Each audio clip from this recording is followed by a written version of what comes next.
just want to hang out today. And what we're going to do every year in the Sunday between Christmas and New Year's, I want to take an opportunity just to review like kind of how the last year went. I don't know, maybe a State of the Union address or whatever. And it's hard sometimes to know exactly what to celebrate. And not because there isn't a lot to celebrate, but because it's hard to kind of quantify what it is that we're celebrating sometimes. So what winds up happening is that we wind up measuring numbers, like how many dollars came in, how many people came to church, and those are all good numbers. And for us this last year, there were good numbers. We made budget and we grew, and so that's good. But everybody would also acknowledge that those aren't a real good measurement of success. And so sometimes what that leaves us with is it feels like we're measuring feelings, and that's a lot harder to nail down. It feels kind of like we're grabbing smoke. Like people felt great about being here. So yay God. You know, that's hard to measure. And so what we decided to do this year is to just give a report of what the church actually did. What did we see God lead us to, and how did he bless that? And so we want to celebrate that, and then also, as by extension, some of the things that we're have been a part of in the community through other organizations. And so we want to do that. And I brought in some of my compadres, my staff members, my amigos and amigas, to do this with me. And it's important that we do this. In the book of Nehemiah, when they complete the wall, they come together to have a big kind of a commemoration ceremony, like a big celebration together of, yay, we did it, let's celebrate. But before they do that, Ezra stands up and reads the Torah, like the whole Torah. In chapter 8, verses 2 and 3, it says this: "So Ezra the priest brought the law before the assembly, both men and women, and all who could understand what they heard on the first day of the 7th month. And he read from it facing the square before the water gate, from early morning until midday. In the Hebrew, that is 8 a.m. until noon. So 4 hours they stood in the Mediterranean sun in September, the 7th month, September-ish for them. And they listened to Torah, which is riveting literature, right? In the presence of the men and women and those who could understand, and the ears of all the people were attentive to the book of the law." Now, why did they do that? Why did they do that? Before they celebrated anything, why did they do that? Well, here's why. Because it's really important for us to always remember what God has done. It's important for us because we anchor our faith to these moments where God partnered with us in the ways that in special ways. And so those moments give us the strength to endure when we wonder where God's at. You know, they help build our faith. So we want to make sure that we remember those things. But where we want to kind of begin is kind of this big church perspective. One of the things that we've been doing over the last year very intentionally is we've been trying really hard to press into the presence of God. That's been a conversation that we've had a lot. And so Kelly is our worship pastor. She's also my wife, which means she gets to sit next to me. She asked me before first service, she's like, "I don't know exactly how to sit." I said, "You can sit right here." She goes, "I don't think I'm going to do that." It's like, thanks, buddy. Thanks. Okay. That's so weird just now. What happened? But I wanted Kelly to talk a little bit about kind of what we've been doing with prayer, and then also what we're seeing in our worship culture. Yeah, so how many of you have at least one time joined our prayer and worship nights, our monthly ones? Yeah, if you haven't, here's what I want to say. So it's hard to get really good worship time on Sunday morning because we have such a limited amount of time, right? And the crazy thing is, like, Sunday service is really kind of a consumer kind of minded thing, whether we like it or not.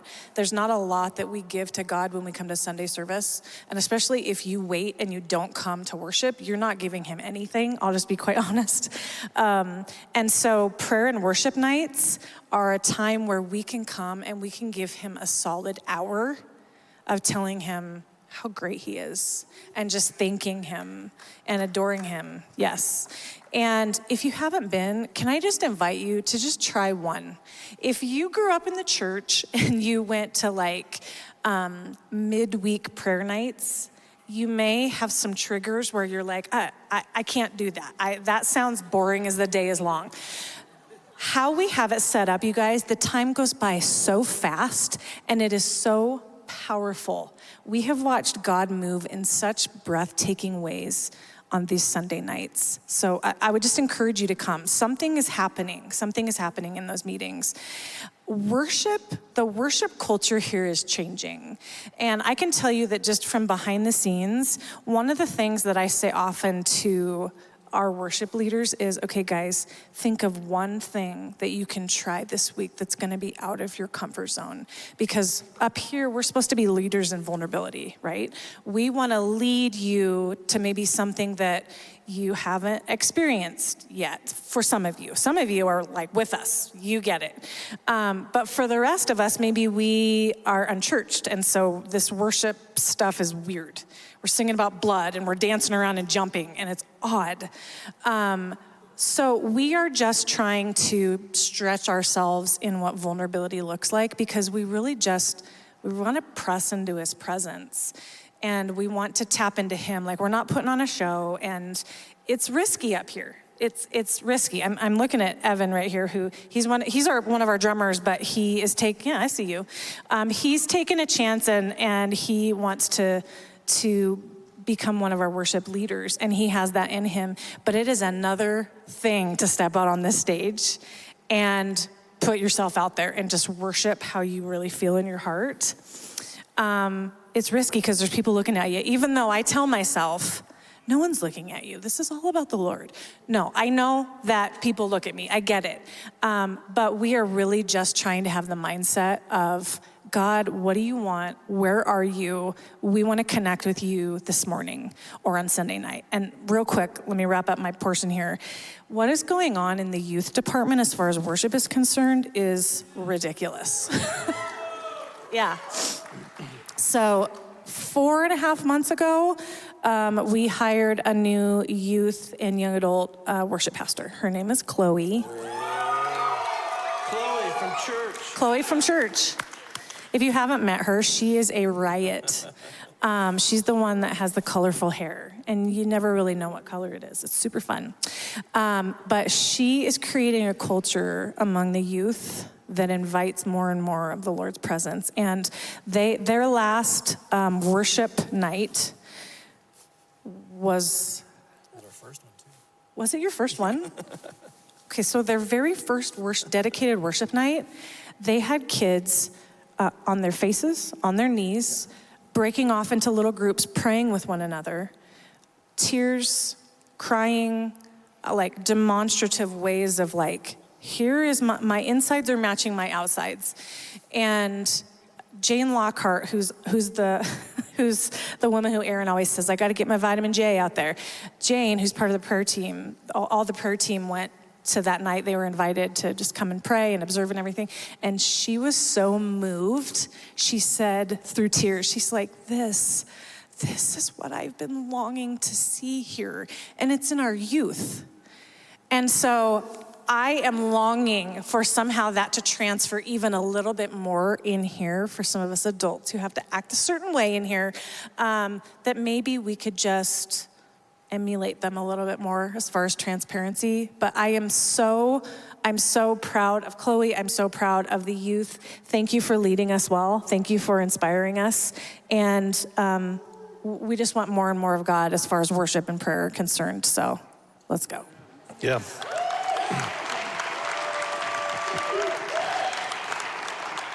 So that's a really good segue, because I want, next on the agenda, I want Andrew to talk a little bit about what's happening in the youth world.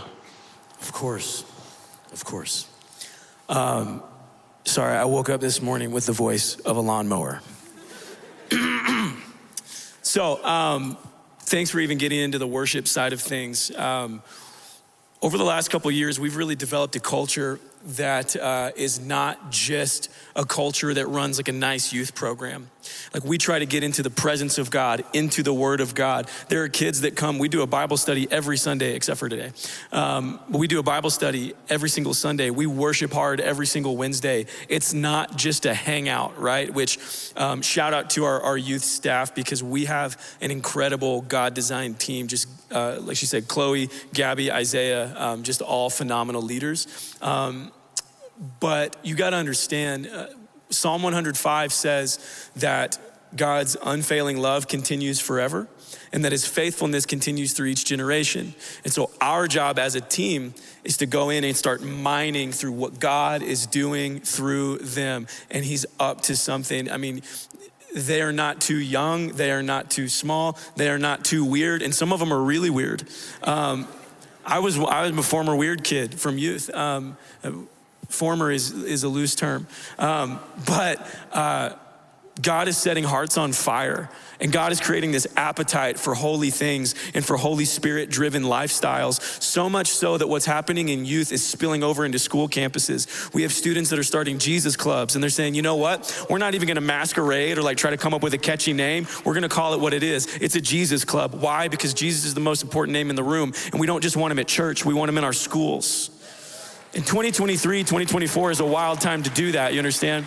And I didn't share this story earlier, but just real fast, I even think about, there's this one kid who came last year for the very first time. He's a senior in high school, and he came through our doors. A friend invited him, came to one of our events, and was really impacted by it. Came again a few months later, and we had a moment where we had like a response time where students can come pray with some of our leaders, and he came up to be prayed over, and it was just a very transformative moment. Well, fast forward a year later, he's now one of our adult volunteers, and we've had some events this fall, and he found himself standing up there at the front of the altar, and he's praying for a kid, and he looks over, and the guy that prayed for him when he first attended was right next to him, and it was just this really cool full circle moment. And listen, we've had dozens and dozens of student baptisms. Just this month, we had an event where 15, 20 kids said yes to making Jesus king of their heart. I'm talking like we are not just running. Now, listen, we still have pizza.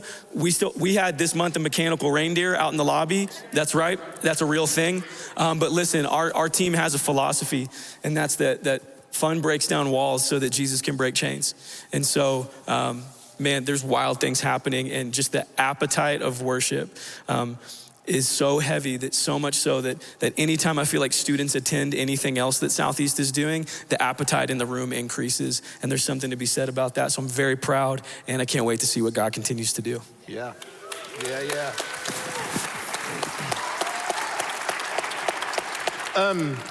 One of the things that drives who we are as a church is life groups. We believe in making disciples. That's our call, right? But we want to do that through relational environments, because discipleship doesn't happen outside of the context of relationship. I think real discipleship can't happen outside of relationship. It has to be a relational journey. And so, because you don't know me enough to disciple me if we're not in relationship with one another. And so life groups has been a huge piece of what we are. We launched life groups in February of 2020. We said, hey guys, go into each other's homes and be relational. And then the world said, no, in March. So it was fun, but they've endured, and we've had some really cool stories come out of that. And so Jen's on the life groups team, and I asked her to come up and just share some win stories about what's going on in our life groups. Yeah. One of the things that I meant to say last service, but I didn't, is that you always say that relationship forces sanctification. And that's such a true statement. And so some of the stories that I want to share are just how people have grown spiritually from being in relational environments. So the first one is a couple who they had come to Southeast for about 12 years, and they felt super disconnected from the church, just not connected. And so they were honestly thinking about moving away from Parker, leaving Southeast, all the things. And they decided to give life groups one more try. And so they signed up for a life group. And it's so fun to hear her share the story because you can see the joy that her life group brings on her face. But she said she pulls up to the driveway of the home where the life group's at, and she gets out of the driveway or out of the car. And there's another couple that pulled up at the same time, and they welcome them because they were expecting them. She walks into the house, and the life group leader has made this like cute little spread of a charcuterie board, which that's not required, life group leaders, so don't freak out. But just a very warm welcome for this family. And so they finally were in a space where they felt connected. And from that space, she was able to recognize, like, hey, it's really hard for people to get connected in a church that's so big. And so what is God calling me to in this space? And so she came to church leadership and asked if she could start a monthly women's coffee, where it's just a coffee, just for connection, just so that we can begin to build relationships. And so shout out to her, because she has gone from, I'm gonna leave Southeast because I don't feel connected, to what is God calling me to in this space, and how do I step into that role? And she's now a leader on our women's ministry team. And so I just love that story of transformation for her. And shout out to the life group leader who made her feel so welcome. And then also I had another life group member share with me that their life group leader came to them, the whole group, and said, hey, we are gonna join, or have another couple join the group. And they shared who this couple was that was gonna join the group. And this gal shared that her initial reaction was like, ooh, no thanks. I really don't want this couple to join because I've had past experiences with these people. And so the life group leader took that into consideration, prayed over the whole situation, came to the life group and said, you know what, we're still going to bring these people into our life group because they are looking for a space to grow spiritually, and that's what we are here for. And she shared with me how much God has moved her journey from brokenness to wholeness with this family, and how connected they are now that they are in life groups together. So they went from a space of, no thank you, I don't want to have a relationship with you, to relationship forces sanctification. And now she is being more and more like Jesus to this couple. And it's just so beautiful to watch.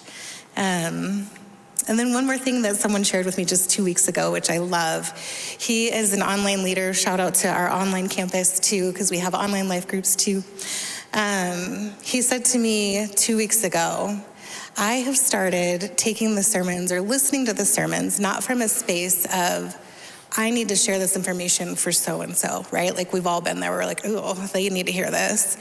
And he said, I have started to listen to sermons to what is God sharing for me? What do I need to change? And so for me, for him to have that transformation of like, no, the Lord is speaking to you specifically, each one of us, right? As Aaron speaks through, or the Lord speaks through Aaron, our heart posture should be, what do I need to reflect on? So it's just been so fun to watch people grow spiritually in these relational environments. That's awesome. No, Diana is the executive team lead for adult ministry, and that's a huge umbrella. If you're an adult in this church, she has you. There's a ton that we're going to talk about here. I do have a couple of things to share before I give you the mic, though. Those three young ladies that just got baptized are sisters. Their mom told me backstage before we came on, she goes, we started coming here January 1st a year ago. And our first Sunday we started coming, first Sunday of 2023, the last Sunday of 2023, our girls are getting baptized. Which is a cool story, right? And it's one of those moments where I'm like, you know what, a lot of nonsense happens in a church in a year. If we don't have anything else to celebrate but that, it was worth it. It was worth it. But Diana has a lot going on in adult ministry, and I thought I would give her the opportunity to kind of talk a little bit about that. Yes. Adult ministry is a huge umbrella. And there are a lot of things I'm not going to be able to talk about, and it's not because they're not important, and there's leaders and volunteers in this room, part of them, and I just want to say thank you.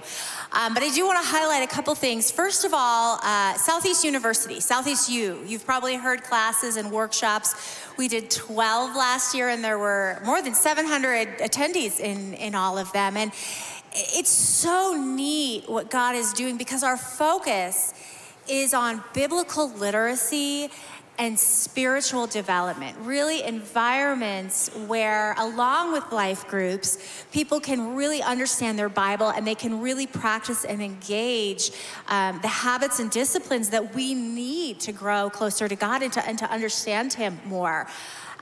In fact, we had one workshop I did on, it was on memorizing God's Word. And I had someone text me after and say, this has changed my life, because the whole way I interact with the scripture has changed. I'm excited to come into it. And when I have it inside of me, it gets to navigate everything I do rather than trying to remember what does this one thing say. So really excited about Southeast U. We've got some classes coming up, 1st and 2nd Peter. The Daniel prayer is coming up. And then a class I'm really excited about called Awaken, which we're partnering with one of our international mission organizations. And they're going to come in and really talk about the disruptive shift happening in the missions world, which is really cool what they're seeing with discipleship. So highly, highly encourage you to, if you haven't signed up for Southeast, you do it and see what God does as you just lean into His word and understand it more, not to just cram more data in your brain, but to actually transform your whole life. Another thing is baptisms, as you've seen. I don't know what else to say. We've had about 75 baptisms this year, and that's about half adults and half youth, which I think is really cool because that represents a really healthy body. And you know what I can say is that these stories of people getting baptisms, these are lives changed.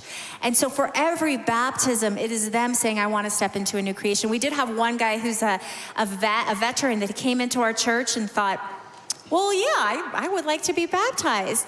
And so he got up here, and there was another guy in the congregation who was also a veteran and heard his story, and they connected and became fast friends, and they are both serving regularly every week. So it's just really cool how God can use all things to bring people closer to Him and closer to each other. That's awesome. And I would throw out, we have somebody that's part of our online campus that lives in the UK. That is planning a trip to the United States. And as part of that trip, they're going to get baptized here with their church family, which is really cool. That's awesome. Yeah, we had another from Germany as well come, and she was baptized, which was really neat. So tell us about volunteers. What's going on with our volunteers? Oh my goodness. Our volunteers are just exploding in the best way possible. Our new connections director, Nancy, has been doing a fantastic job with actually truly getting people connected. You know, I know in a church this big, it can be hard. But one thing that we're doing, and you can look forward to seeing, is we're cataloging all of our volunteer roles. Do you know so far we have 164 ways that you can volunteer just inside this church? So there's a lot, but I don't think people know. So that's gonna be coming online. There'll be something that you can say, oh, I would like this kind and to do this and this. And then it'll pop up a list of opportunities that might fit you. Something else that we're doing though is we've introduced an experience called SHAPE. That's so cool what God is doing. SHAPE stands for Spiritual Gifts, Heart, Abilities, Personality, and Experience. And it's a workshop to help you come in and really fine tune what is my God-given design, right? Because when we serve in our God-given design and purpose, man, watch what God does. It's fantastic. And it's empowering. And an empowered church is always what we were supposed to be, right? We were never meant to just sit passively in church. We were meant to rise up and be the body. And so the next SHAPE experience is coming in February. I really encourage you because it's cool to see what people are doing as they go through SHAPE, and then they immediately connect into volunteer opportunities in that, in the realm of how they're wired, because nobody wants to serve in something they hate, right? So this is a chance to see what is my purpose. That's awesome. Yeah. Now, you are over, you're over is a strong word. You're direct report for Steve Breen, who's over international missions, but we also do a ton of international work. We also do a ton of local mission work, and we partner with, I don't even know how many. A lot of different local organizations. Is official, yeah. Officially, the Greek word is a bunch. A bunch. But we also have 6 tier 1 partners that are extra supported by us. Tell me a little bit about those. Yeah. So we work, again, we cannot be the church without some of these outside nonprofits and organizations that are just boots on the ground working in hard spaces. We just help each other. It's such a symbiotic relationship. We have 6 in particular, although we partner with many, we have 6 that really align with our church based on, our pillars, on matters of justice, and just matters of discipleship. And we call these our tier 1s. And God is moving in these places because, one, the need has just gone up. I know Secor is our food bank, and they have seen a 220% increase in the last year of individuals that they're serving in their free food market, because people are struggling. But when people come in to Secor, they get that dignity, they get that hope, they get that assurance that, you know what, someone does care and it's gonna be okay. Secor also has a lot of programs to help these families, not just Band-Aid a solution, but to get back up on their feet, which is really encouraging. Treasure House of Hope is another one of our tier 1 ministries. Woo! Treasure House, shout out! And they have been coming to our church for a while now, and they've served almost 50 people, and they have a program where you actually come in and live in their program. It's for people who feel like they've really hit rock bottom for whatever space that might be, homelessness, addiction, mental health. And they come in, and this is a program that is just power-packed with holistic discipleship. So employment and education and skills, and yes, but Jesus is at the core of it. And the work they're doing and people rising up and graduating their program is just beautiful. So many cool stories coming out of Treasure House.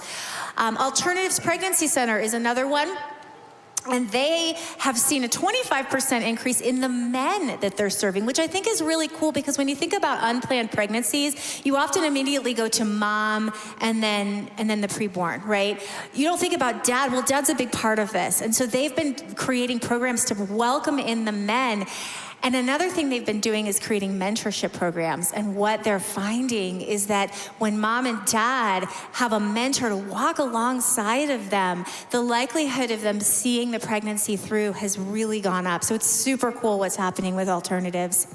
Covered is another one. They work with survivors of human trafficking, and they have built their first safe house. They didn't build it. They moved into it. But in my head, they built it from scratch, which is really, really cool, because there are shockingly few safe houses for survivors of human trafficking in Colorado. They can get out, but they don't have anywhere to go, so they end up right back in it. So Covered is actually housing these primarily women to really help them do the work they need to do to actually truly get out of human trafficking. Royal Family is another one. They work with foster kids, and this is a camp and a club for people who have been, kids who have been affected by the foster system. And they come in and they say, you are royal, you matter. And what we're seeing is kids that come in with, behavioral struggles, trauma, all sorts of really horrific experiences, go to camp. They keep going to camp. They go into the second half, which is called King's Team, and then they get out and they want to come back and volunteer because they have been changed by Jesus in the spaces of Royal Families. And the stories that they told me about the lives that are transformed, the kids, the parents, the volunteers, even the workers at the camp is phenomenal. And then finally, Youth for Christ, who works with youth in our area. They have just built in what they consider to be the bloodiest zip code in Denver, a community center, because one of the reasons that gun violence is so high is because these kids get out of school and they don't have anywhere to go. So they said, we're gonna go into the Valley of the Beast, we're gonna go into the dark and shine light, and they have built this beautiful community center that is a refuge for these kids to get off the street. Yeah. That's awesome. So I wanted to spend a few minutes talking about what we did this year that was new. We hadn't done it in previous years. What have we done that's new? And Jen, you have a new member on your team? I do. Shout out to Scott Dozer. He is our new men's and marriage pastor, and he has been such an amazing addition to our relational discipleship team. He's going to bring so much good stuff in 2024, so men, stay tuned. I know that there is a men's breakfast on February 3rd, and I'm pretty sure the registration is already live, so please register. But he's also planning a retreat in November, so stay tuned for that. And then our women's ministry has just been, it's just been built on the backbone of our amazing volunteers. And so I just want to give a shout out to our amazing women's ministry volunteers. And then for life groups going forward, what I would love to place on your heart and just ask Jesus is we are in need of life group leaders. We have right now about, I think, 50 or 60 people on our wait list of people who want to get connected to a life group, but we don't have enough leaders. And so if you are feeling called to lead, we would love to meet with you out in the lobby. There's a life group section over there. We would love to meet with you and just start that conversation and see where it goes. Because really, that is where church happens, right? Is we can't, in this small space, we can't do it all. So we have to have these relational environments for us to be able to grow. So we would love for you guys to come talk to us. It's awesome. A couple of weeks ago, Kelly and I got to have dinner with the Dozers, and I was like, if there was ever a last name tailor-made for a men's pastor, Dozer. It's like, you should say that, his name like that, like Scott Dozer. Like, you should say it that way. It's just a men's ministry name. I don't know how else to describe it. We need to have, I don't know what our women's pastor's name's gonna be, but it better be befitting of a women's pastor, because she's gonna be outshined if it isn't. I don't know what it is. But anyway, Diana, you've got a cool thing going on with Douglas County that I'd love for you to talk about. Yes, some of you may have been in the church a while and remember Winter Shelter Network, which was a partnership between Douglas County and the faith community, ourselves included, that provided warmth, shelter, and meals for women and children in cold weather who are experiencing homelessness. Well, that was only ever supposed to be kind of a temporary fix. And so that has, some of you have asked, Winter Shelter has come to an end. So the question is, well, what's next? And so the county has come to us and asked us to really seriously consider what would it look like to provide housing, support, et cetera, for veterans who are experiencing homelessness in our area. Yeah, so we've been hard at work with the county for it's a slow process, but touring places and seeing, okay, what could this look like moving forward? Not only supporting homeless vets, but doing it in a partnership with our county, which I think is also very cool. So stay tuned. Nothing is figured out, but it is something that we've been hard at work with. Awesome. Now, Diana and I have also been able to partner with a church out of Aurora called Casa de Restauración. That's good, right? Restauración. Yeah. I say hablo. Not very much. Anyway, this has been kind of a cool venture. We've been being able to partner with them, and it's people who are experiencing life in a very different way than we do. Talk a little bit about that. Yeah, so Casa it's a church, so the primary focus is the gospel and the message of Jesus, but it's also a nonprofit. And Casa works primarily with people from typically Spanish-speaking countries that are new in the country, that are new into our country, and they don't have things that you and I take for granted just to do life. You know, yes, food and yes, clothes, but like English speaking skills, right? The understanding of how our society runs, these kinds of things. So they're really at a disadvantage. And, we have a biblical mandate to care for the alien, the widow, and the orphan. So we have come in partnership with CASA to just go, gosh, what does this look like? How can we meet their needs, but how can we disciple each other? Because I have learned and gleaned so much from these amazing people who have weathered really, really hard things in life. And I really am excited. We've had some volunteers come forward and say, we actually work with a ministry that teaches people conversational English through the Bible.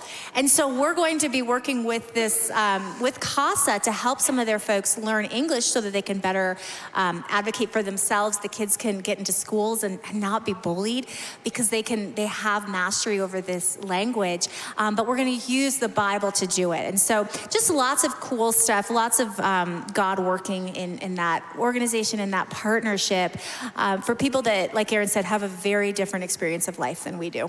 Yeah, and one of the things that we've made a decision to do as a church is to press into justice issues in our world. And that's not because we're trying to be woke or anything like that. It's because we believe that the church has to have a biblically appropriate response to some of the issues that the world is facing. And we don't even know what that is. We get so politically charged that we miss the biblical response to it. And so we've been working really hard with that. And I know Kinsey's doing great work in that world, but yes. Tell me a little bit about what's going on with justice. Yes. So, we know what God's heart is for justice. You can't read the Bible without reading justice and righteousness. And God's justice is so restorative and so different than how we tend to think of justice. But what we don't always get is in every single situation, in every single circumstance, this is how to walk justice out. And so Kenzie, our biblical justice pastor, has come on and really tried to help us navigate this with all of you and all of the staff. One thing that's been happening really neat is the genesis of a friends and family group. And so this is for people who have friends or family who are LGBT plus. And the family members, the friends going, gosh, I want to love them. I want to support them. I consider myself a Christ follower. Like, how do I do this well in a way that upholds the dignity of all, right? And it turns out that when we come in to do this in community, we can do it well, right? It's not so divisive. And so we have a lot of people coming to that group. Another thing that she started is a disability justice group. There are a lot of people in the church and just even in the community who have seen or unseen disabilities. And sometimes we forget about those friends and family members who don't experience the world the same way that we do. So how can we make the church an environment for all? Whatever type of disability that you might be navigating, how do we make sure those people are in community? How do we make sure that everybody is getting relationally discipled? And so that's something that we've been really leaning into as well, to make sure that the church truly can be a place for all. That's awesome. And I think as we kind of tie this message down, I really think it's important for you guys to recognize, like, not only has a lot gone on this year that's worth celebrating, but a lot of new things God's giving us. And I think in 2024, that's going to continue. I believe with my whole being that 2024, God is going to show us his presence in a way that we have not yet experienced.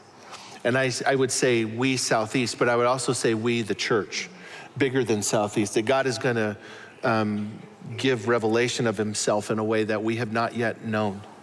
And that's going to start, the level at which we're able to experience it is going to be directly proportional to the level at which we're able to obey him. And that's so important for us. And so we want to consider, what does it mean in 2024 for us to be radically obedient to the Lord so that we can receive the fullness of everything that he would want to pour out on us blessing-wise. Like, yeah, there's so much more I'd like to say about that, but this isn't a sermon on that. We'll get lots of those over the next year. Here's what I'd like to do right now. Normally we do implications at this point, and it's an opportunity for the communion team to go back and go get their stuff. We're not doing implications today, but this is still your cue, communion team. So go ahead and do that. This is this moment where they're like, wait, this is not... This is not normal. What do I do? Here's what I want us to do. What I want to do is to create some space. I don't know if you guys remember, a couple of months ago, we did an exercise during a sermon called Jesus is in the Room. And I want to begin with this. Jesus is in the room. Like he's here, he's with us, right? And that's important for us to recognize that as we sit in this space, Jesus is with us. He's not just outside watching us, Jesus is amongst us. And so as we sit and consider, like, God, what do you want me to take away from this? I would offer maybe a prayer time while we get our hearts ready to take communion together of this. God, in 2024, what do you want from me that I can give to you as a sacrifice so that I can be more obedient to you? God, where do you want me to participate? Where do you want me to get involved? What do you want me to lay down? What is it that allows me to be more prepared to be what you want me to be so that I can receive what you want to give? I want to sit in that space because I know Jesus wants to talk to us individually about that. Not just through the voice of someone else. Jesus wants to talk to you about it. So let's sit with God in that space quietly as we get our hearts ready to take communion together.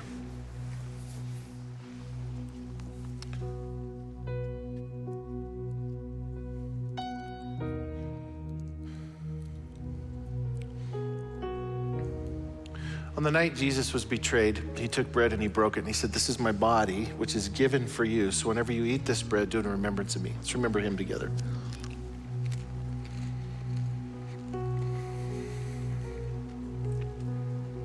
And then after the dinner, he took a cup and he said, "This cup, this is the blood of the covenant which is shed for you. So whenever you drink this cup, do it in remembrance of me." Let's pray. God, thank you for your faithfulness in 2023. And I want to just in advance say thank you for all that you're going to do in 2024.